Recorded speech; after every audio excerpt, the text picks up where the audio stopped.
Hi again, everyone. I'm Ollie Matthews. This is Refuge from Narcissism, and this refugee video is sponsored by contribution from Brittany, and here's her story.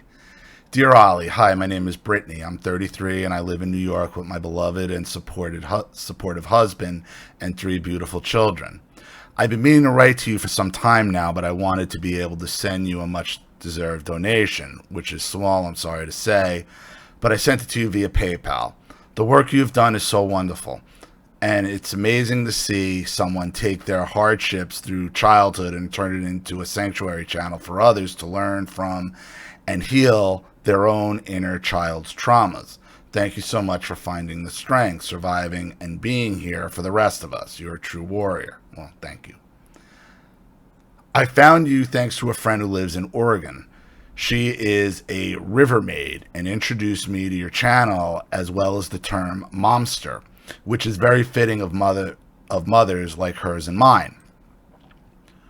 We email and talk sometimes, and I am so lucky to have a friend who can relate to the heartache of growing up with a spiteful and vindictive narc mother. I didn't even know narcissistic personality disorder existed until just a few years ago.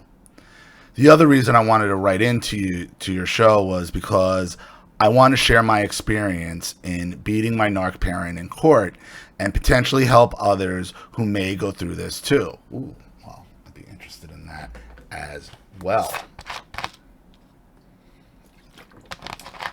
If you beat them in court, they must have been really fucked up.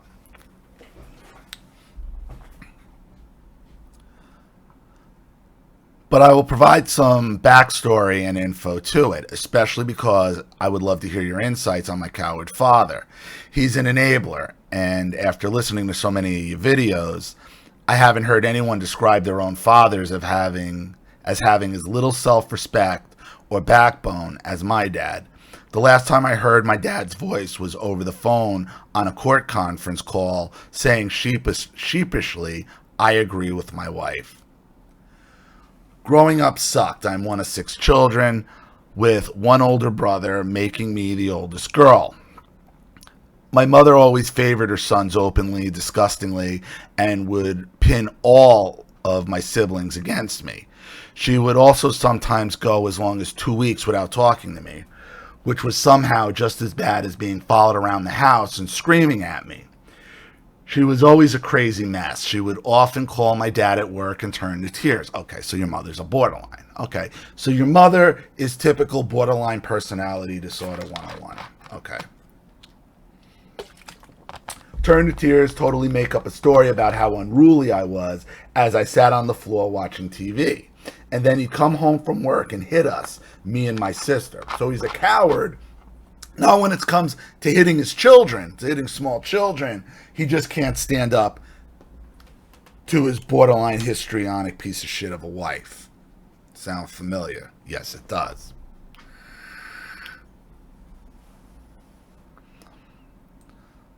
Mother would tell my brother or sister that I had broken their things or said something about them, and then she would stand and watch over me as one or both of them pinned me down and pummeled away at me.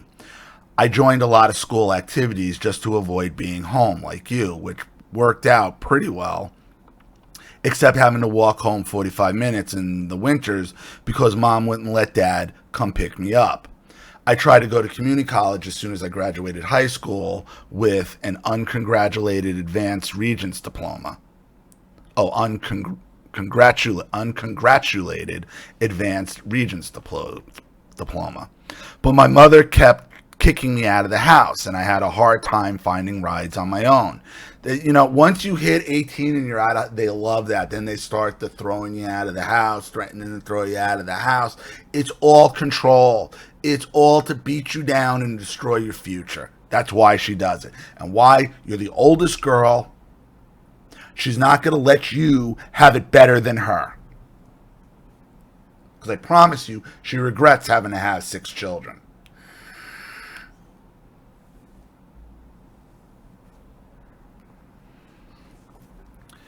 It was especially chaotic getting kicked out because she would throw shit at me or send a flying monkey at me, then lock me out of the house, and then immediately call my friends' parents or the police to tell them I ran away again. She even called a teacher of mine at the college to cry and tell her how worried she was for me because I had run away and she didn't know where I was. It was confusing and frustrated. Well, if you're in college, it's kind of hard to run away because you're 18. So calling the police isn't going to get her anywhere. Okay, even though she threw you out, the police are going to tell her, well, she's 18, she can go wherever she wants. Even though you were kicked out.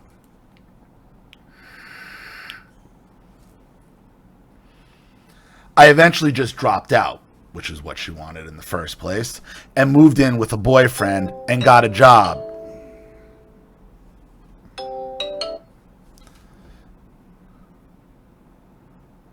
Okay, hold on.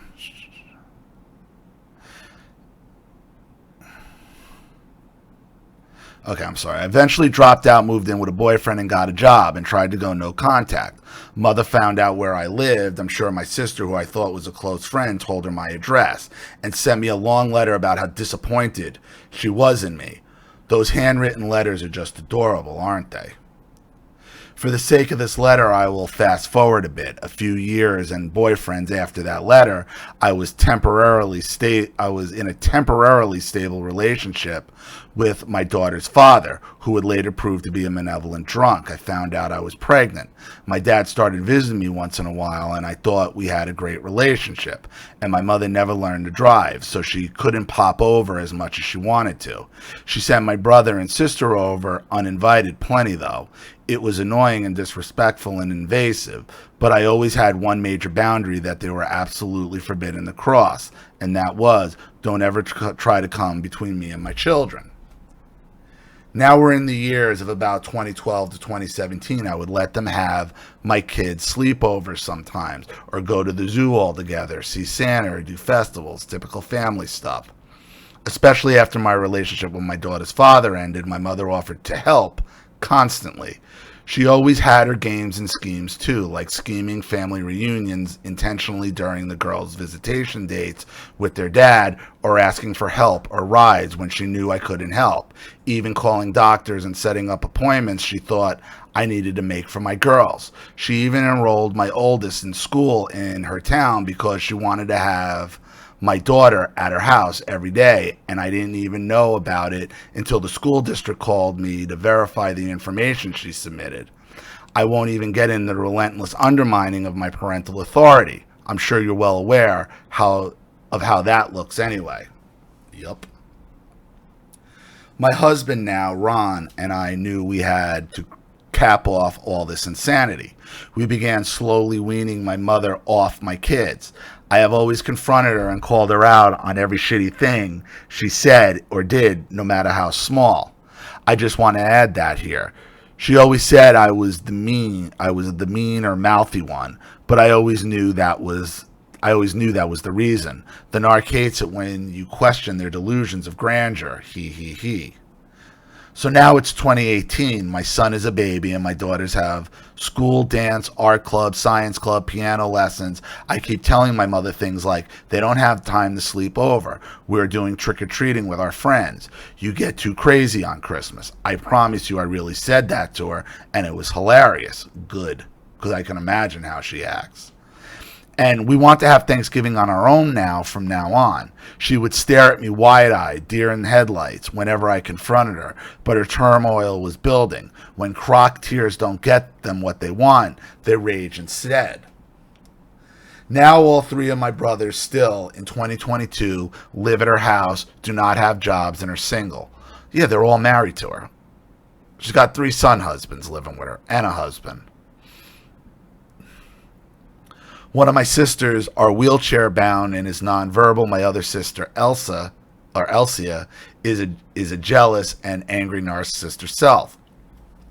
She doesn't live with my parents, though she lives in the same town, has a pit bull, cannot keep a relationship, and works as a receptionist at a rehab clinic where she hooks up with the patients. She confided this to me before I went no contact just a few years ago. So she hangs out with drug addicts and has a pit bull.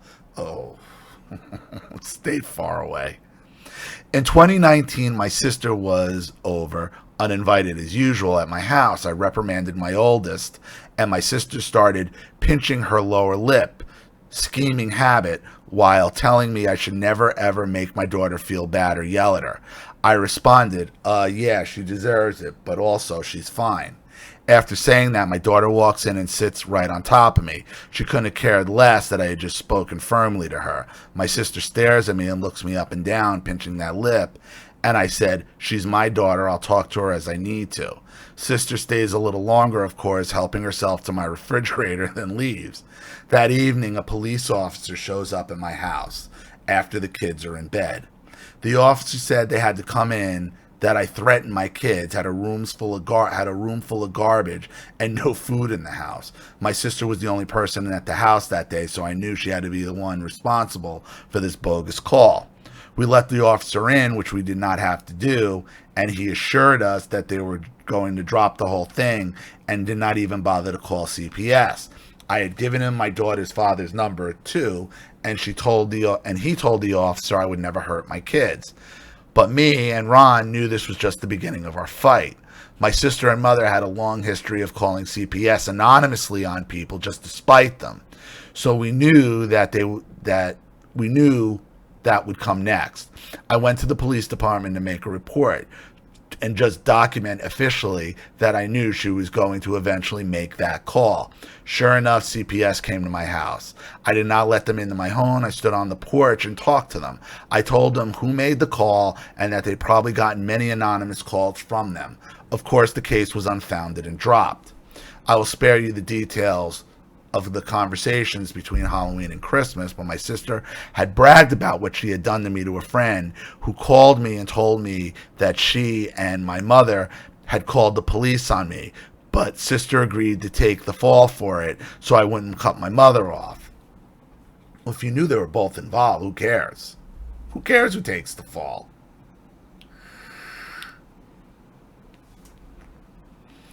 The day after Christmas, I called her and asked if that was what happened. She was quiet-sided and then started, "You know what, Brittany?" And I said, oh, hang on. We're going to take some time apart from you until you're ready to have an honest and respectful relationship with me. Goodbye. 3 weeks later, for my eldest birthday, we were served papers for family court. The court part of my story is in two parts because the first time we went, I had a public defender who did not inform me of my rights. The second time, a friend of mine represented us, and I learned a lot. My mother submitted a 7-page hit piece against me in family court. It was vicious and also fraudulent. And this is a huge reason why I moved to Florida, because this is what was going to be my life. This. Calls from the police, drug in the family court, not worth it. Not worth it.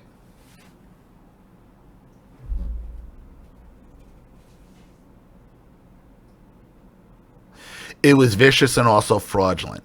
Thanks to the government's pandemic game, all of our court dates were virtual or done over the phone. Every call featured my mother boasting to the judge that she's not backing down, and my daughter's just mad that I called CPS on her. But that was a while ago, and it's about time she got over it. And we're all tired of watching the way she treats her children. What were they dragging in the court for, custody?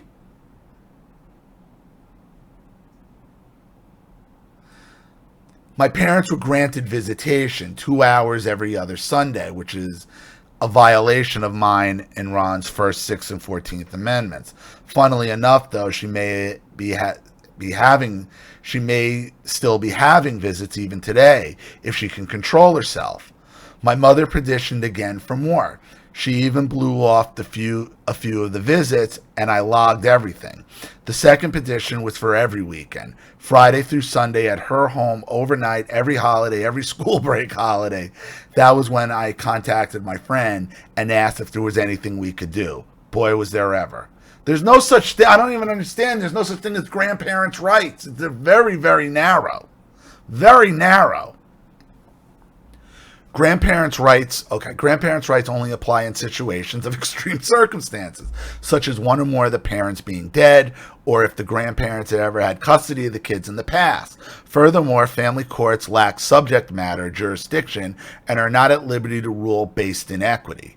That means that since my kids have never been abused or neglected, regardless of phony allegations, no judge has any right to tell me who can have access to my children, and they can't make an order that's fair to all parties involved. There are several Supreme Court cases that support this, and if any of your listeners wish to obtain these specific Supreme Court cases in order to tell their own public defenders what to use against them, I can provide. My email is blang, B-L-A-N-G, 31489 at yahoo.com. Blang, B-L-A-N-G, 31489 at yahoo.com. And I would like to help others who might be going through this too. We had 4 attorneys appointed for my children request to be relieved from my case. We are currently submitting our case to the New York State Court of Appeals against the judge in my case for ordering visitation in the first place. I know my rights without any doubt and learned it all to help others. I do not fear my shitty mother, and I want other moms like me to know the laws that we can use to fight narcissists who want to intimidate us. Courts and police are usually not on our side, but they will respond to a confident person who knows how to fight back. Our final court call was triumphantly funny. The judge explained to my mother that a person's most important right may be the right to be left alone. She was allowed to raise her kids as she saw fit, and I have the right to raise mine any way I do too. He also said that the more petitions she files, the more likely she is to be denied visitation, and that will only drive me even further away. In one last panic, she started yelling at my legal representative for sending her too many papers in the mail, and that she had been receiving stacks of papers, sometimes 60 pages thick, and that if she was going to be done, then she needed to be done. We were all stifling our laughter over this, and every time we filed with the Court of Appeals and subsequent divisions, she receives copies of every brief and appendix as well. Trying to come between me and my kids, awarded her the gift that keeps on giving. Ha ha. My sister and brother drive by my house a few times a week, but what really can they report back to the momster anyway? Oh, Brit and the kids are playing outside with the hose. Can you believe it? Insert eye roll. Ha ha. As I mentioned before, I only a few years ago learned that narcissistic personality disorder is even a thing. And I so appreciate how you call out the histrionic and borderline behavior they all use. I love your channel and will write in again sometime in the future and share more of what I found helps the healing process after going no contact and uncovering all those pesky, repressed memories. But until then, thank you again, Ollie. Lovely Brittany. The borderline can't, it's nice you got her in the court. And if you could get them into court and get a judge that'll listen, the borderline can't control themselves. The borderline has no ability to control their behavior when they're not getting their way. None. She didn't have stairs to go march up and doors to slam in front of the judge. The best thing she could do was lash out at your attorney. But the borderline cannot control themselves when they don't get their way, period. So I hope that helps. Thank you so much for your contribution and story, Brittany. I really appreciate it. Thank you to everybody watching. Please leave any opinions or advice in the comment section below. And again, if you want your story read on the channel, you have a topic you'd like me to cover, something you'd like me to expose, you'd like to set up a Skype phone call, have a private video made, you'd like to sponsor a video like this for someone who needs help and can't afford it, or just make a contribution to the channel in general to keep it supported, growing, and successful, because this channel survives 100% on contributions from all of you. Without you guys, all this goes away. So if you like what you see here and you want to see more videos like this, you know what to do with the PayPal and email links in the description box. Also, please like and share this video wherever you can. Subscribe to my channel if you haven't, and be sure to click the subscription bell to be notified of all my video uploads. I'm Ollie Matthews. This has been Refuge from Narcissism. Take care.